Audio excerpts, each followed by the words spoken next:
Welcome to The Explainer. Today, we're diving into the book Ask Why, a guide for anyone standing right on the edge of adulthood. It's really all about making sense of a world that suddenly throws open the doors to freedom, responsibility, and a whole lot of questions. Right out of the gate, the author hits us with this razor-sharp quote from the physicist Richard Feynman. Think about that for a second. It suggests that real education isn't just absorbing facts, it's actually about building the muscle to question those facts. This one idea really sets the whole stage for what's to come. So, you've hit the magic number, 18. It's this wild moment of total freedom mixed with, let's be honest, maybe a little bit of terror. The book frames this as the real beginning, the first chapter of an adventure that you and only you get to write. And this is a really fundamental shift. We're not just talking about being able to vote. It's about suddenly becoming the CEO of your own life. The author calls this moment both exhilarating and, a bit daunting. That family safety net that's always been there, it starts to feel a lot thinner. For the very first time, the weight of your choices lands right on your own shoulders. Okay, so with all this new power, how are you supposed to navigate everything? Well, the author argues that your single most powerful tool is a simple, three-letter word, why. And this story just brilliantly illustrates the power of that one little question. The book brings up the famous Jefferson Memorial mystery. By asking why over and over, they went from the surface problem, the stone was falling apart, all the way down to the root cause. The pigeons loved the marble. Asking why helps you dig for the real truth, not just the easy answer. But here's the catch. Our own brains are kind of wired to resist all this questioning. One of the biggest roadblocks is something called confirmation bias. It's our brain's default setting to hunt for evidence that proves we're already right. You know, it feels good, it's comfortable, but it's the absolute enemy of growth. And then there's this little mental trap, anchoring bias. That very first piece of info we get about something tends to become this heavy anchor in our minds. It makes it super difficult to change your thinking, even when way better evidence comes along.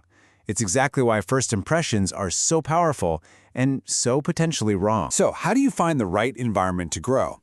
The book uses this fantastic analogy from, of all people, 50 Cent, about a bottle of water. Your value, your worth, doesn't change, but your environment completely dictates how that value is seen. It's such a powerful reminder to place yourself in environments that actually see what you're worth. All right, let's put this Ask Why toolkit to the test. Let's see how it applies to some of the biggest areas you're going to have to navigate: your career, your education, and even politics. Okay, when it comes to your career, the book makes this super critical distinction. A mentor gives you advice, but a sponsor is a champion. They're the person who uses their own influence to actively advocate for you when you're not in the room. Finding a sponsor can literally change the entire path of your career. They don't just advise you, they pull you up. And what about education? The book just drops this absolutely staggering number on the table: $400,000. That's the potential 4-year cost of an Ivy League degree. Now, the point isn't to say it's not worth it. The point is to force you to ask why. What is the real return on that huge investment? And are there maybe other paths to get you where you want to go? Now, when we get to politics, a topic that can feel like a total minefield, the book gives us this snapshot. And this is important. It's not trying to tell you what to believe. It's a neutral framework.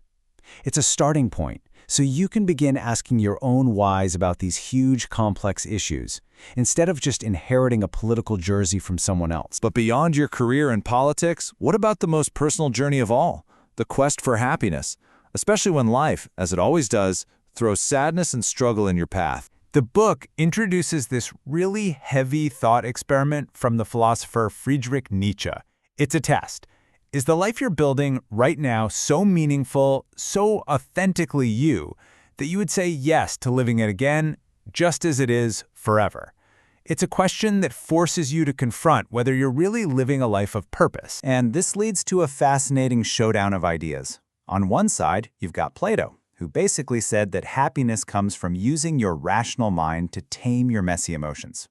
But then you have Nietzsche, who believed we shouldn't run from suffering at all.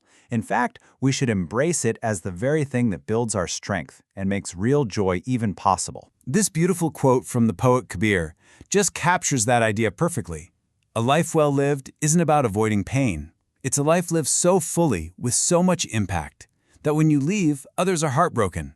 But you get to depart with a sense of peace and contentment. So the book's core message, when you get right down to it, is a kind of handoff.